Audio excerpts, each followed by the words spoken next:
Endi yoshligim deyarli uyda zerikish bilan o'tgan endi. So'ng atyorka ular ochiqchlari, krishkani ochaman. Bu ham shunaqa. Oila qurgan edim, ha. Oila qurganda endi ozgina kelishmovchiliklar bo'lgandan keyin bo'lmadi.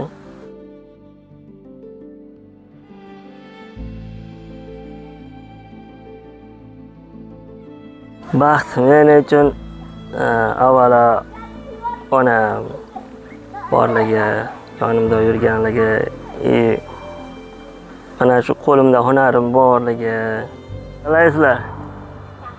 Yaxshimisizlar? O'ynayapsizlarmi? Yaxshi. To'polon qilinglar. Siz azizlarga haqiqiy qahramonlikni ko'rsataman.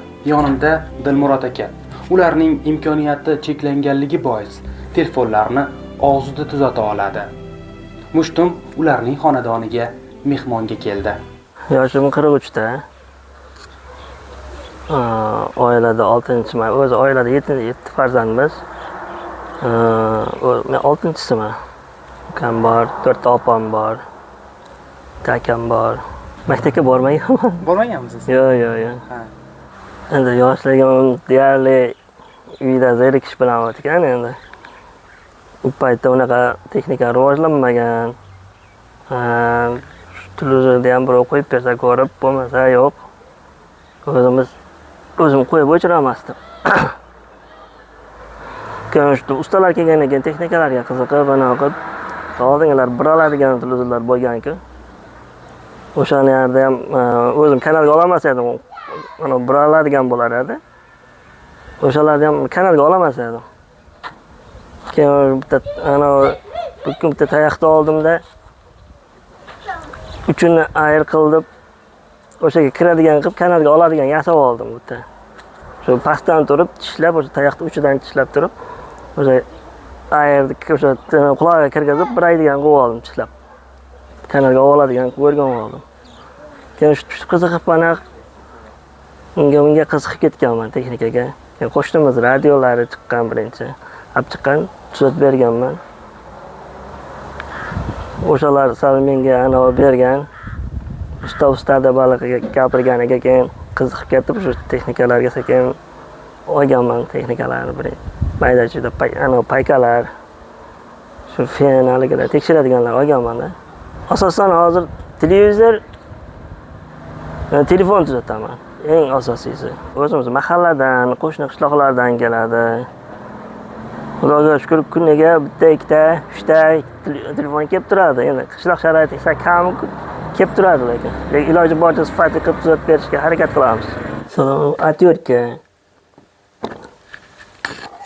ular ochiqchlari, krishkani ochaman. Bu ham shunaqa. Ochiqchilar. Bu kley. Telefon ekranlarini, krishkalarini kleylaymiz. Bu mana shu platalar atyorka bilan ochsa, tok bo'lsa, kuyishi mumkin, bir-biriga navbat qolishi mumkin. Filosning ona o'qish mumkin. Shundan plasmasda ochamiz. Tok o'tkazmasligi uchun. Boshqa yoqqa.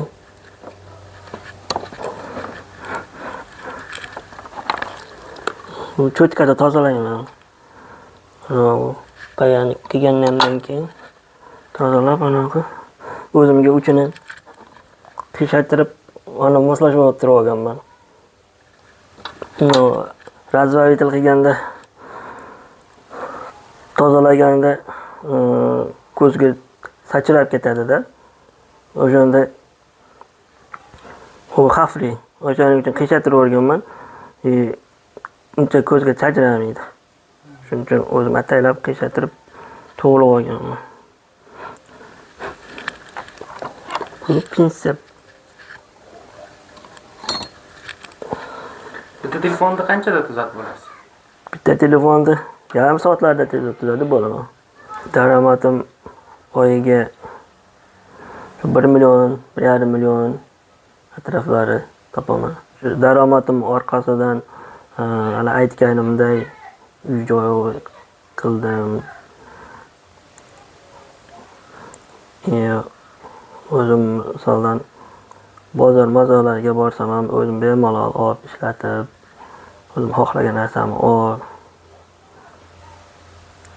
yurib ko'p narsalarga erishdim bu hunar orqasidan. Aka, zo'r oila ham qurganmisiz? Oila qurgan edim, ha. Oila qurgandim, endi ozgina kelishmovchiliklar bo'lgandan keyin bo'lmadi. Uy joyida sharoit yo'q edi. Ayolim ham ikkinchi guruh nogirona edi. Bu ana oldin uyda turar edik. Ukamni uyida turar edim. Unaqa imkon bo'lmagan uy sharoitida. O'zim ham qiynalar edim. Onam yuvinishtirishga qiynalar edi. Boshqa ishlarga. Endi Xudo xolasa o'zim bitirib uy boshladim. Hozir Xudoga shukr tugatib, bitirib chiqdim shu uyga. O'zim onam bilan. Ha, og'zimda tuzataman. Qiyin emasmi shuni gapirib? Yo'q, qiyin emas. Endi o'sha narsaga boshida o'rganganman-da. Hali aytganimday boshida o'sha tayoqni tishlab televizorda kanalga olgandan keyin mana shu narsa og'zimda hamma ish qilsam bo'lar ekan demak deb harakat qilib boshlab ketganman. Yo'q, hozir misoldan telefonlarni atirkani og'zimda boshqarishga ham endi o'rganib ketganman. Atirkani ochib, telefonlarni ochib, kirishkalarini. O'zimda magnitofonim bor edi, kichkina magnitofonim. U paytda bunaqa troniklar, ular qiyin masala edi. O'zim yasaganman o'sha tronikni. Qo'lbola qilib.